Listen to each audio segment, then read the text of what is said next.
अतिशय घाणेरडा प्रकार आज सभागृहामध्ये झालेला आहे.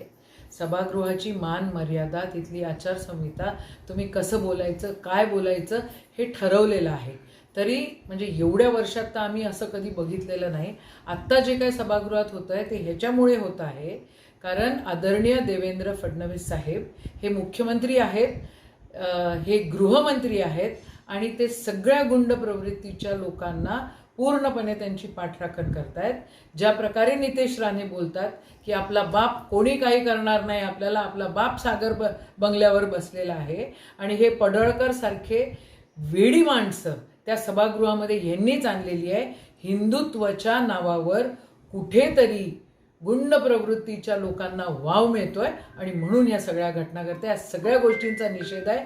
मान मर्यादा त्या सभागृहाची यांनी मलिन केलेली आहे.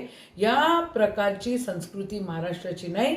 महाराष्ट्र पुरोगामी आहे आणि महाराष्ट्राचा पुरोगामित्व आपल्याला जर टिकवायचं असेल तर देवेंद्र साहेब तुम्हाला या सगळ्यांना वळण लावावं लागेल.